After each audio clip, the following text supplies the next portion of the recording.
Sun cast a shadow, a digital line is coming over the mountain and over your mind. Double down your Bitcoin, hang on for the ride. We're moving into the future, one block at a time. We're moving into the future, one block at a time. Welcome to Once Upon a Coin, documenting the ongoing history of blockchain and cryptocurrency. And as always, I'm your storyteller, Jason Cassidy. Today's story takes us back in time to the year 2014 when the altcoin scene was just getting underway. Several new innovative ideas for cryptocurrencies were popping up around this time, with arguably the most compelling being a small project out of Iceland that was looking to convert the entire nation into fully fledged cryptonauts. This is the story of Auroracoin.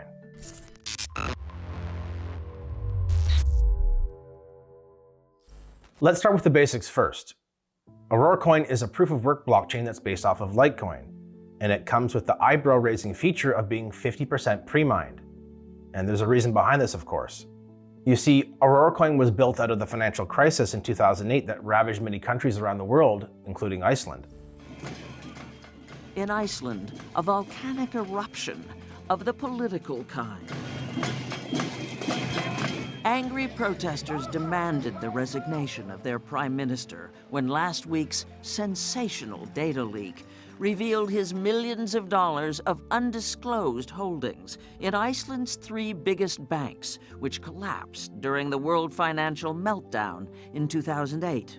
The intent behind Auroracoin was to have it serve as a replacement currency for the Icelandic Krona, who had served a leading role as a currency behind all the misery that had impacted Icelanders. This was a message being sent to Icelanders to try and convince them to try out Auroracoin in the first place, given how badly their own national currency had served them in the past. And there was some belief that Iceland could be the ideal country to adopt a national cryptocurrency, given its low use of physical cash, its high adoption rate of financial technology, and Icelanders' love of Bitcoin. The project was founded by someone using the pseudonym of Baldur Friggjar Odinsson, who introduced his grand idea to the world via the Bitcoin Talk Forum on February 2nd, 2014. Auroracoin's emergence coincided with Iceland's economic struggles stemming from the 2008 financial crisis. Amid these challenges, Auroracoin's purpose became clear: allow Icelanders to break the chains of financial dependency. There was an inability to use foreign currency, which severely limited the ability to purchase Bitcoin or other cryptocurrencies. So an airdrop for Icelanders would give them an on-ramp to the blockchain revolution. The plan was to distribute half of all the Auroracoins that would ever be minted to all 330,000 people listed in Iceland's national ID system. This worked out to be 31.8 Auroracoins per person, for a total of 10.5 million coins overall, or 50% of the overall supply, thus the 50% pre-mine early on. And to claim your coins as a citizen was free of charge, and you could do so starting on March 25th, 2014. This was an important event because it was considered by many to be the first ever properly executed crypto airdrop in history. News of the project spread fast and furious from here. Of course, you didn't have to wait until March 25th or even be from Iceland to get your hands on some Auroracoins. You could do that right away since the chain was now live via the mining process, or you could find one of the exchanges that decided to list the coin early on. And a lot of people did just that. With the available supply of Auroracoin being very low to start off with, coupled with the demand for Auroracoin being pretty high given all the attention this idea was receiving, the price of Auroracoin went bonkers and reached an all-time high of $97 by March 4th of 2014. Crazily enough, this huge initial valuation that Auroracoin received temporarily made it the second most valuable cryptocurrency at the time, right behind Bitcoin. Taking a closer look at how Auroracoin was released helped explain the massive pump and subsequent dump of the coin. The block reward for Auroracoin was 25 coins every 10 minutes, and this amount of coins going to the miners was absolutely dwarfed by the 10.5 million coins that were pre-mined by the team to fund the airdrop. There literally just wasn't enough coins to go around early on, which led to the run-up in price. This is worth putting into perspective. The progression for most new successful projects is to start off slow, work your asses off, and eventually over time have some success and slowly climb up the ladder. But with Auroracoin, they completely flipped the script. Debuting with such a high valuation into the cryptosphere meant that literally everyone now had to start paying attention to them. As more and more supply came to market, the price only had one direction to go, which was down. And by May, just 2 months later, the price was now firmly under the $1 mark per coin. The price dropping precipitously wasn't good news for the team, but they had bigger trouble brewing.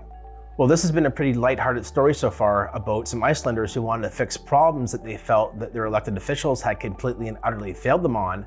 At the end of the day, this was still aiming to replace the national currency of Iceland.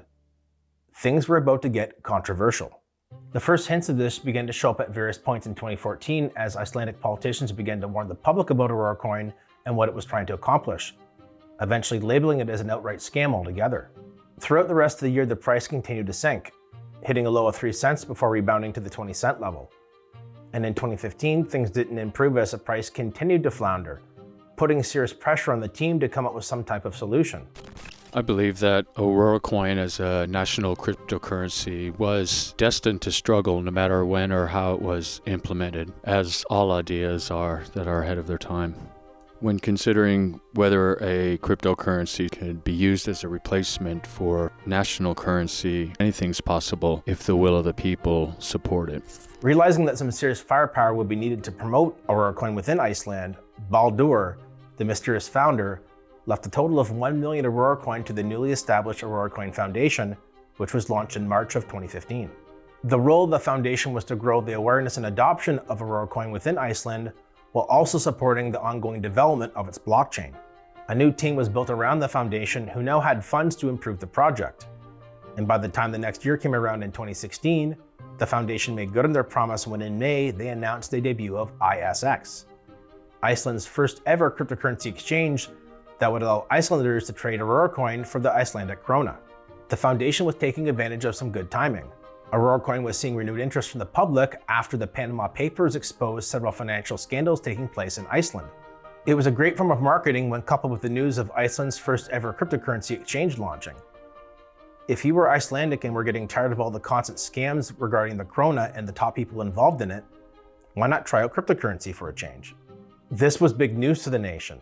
The head of the foundation itself, Peter Arnason, spoke about the impact that the ISX exchange would have in Iceland.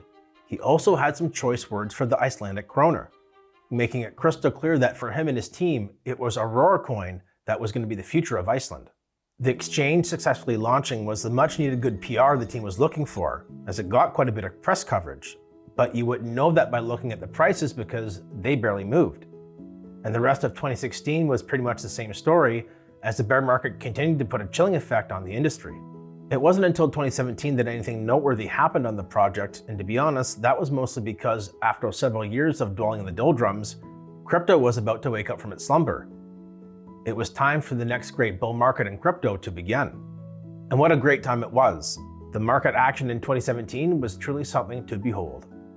They say a rising tide lifts all boats, and this certainly proved to be true in the case of Auroracoin, as it greatly benefited from all the new money entering into the industry looking for that next undiscovered gem.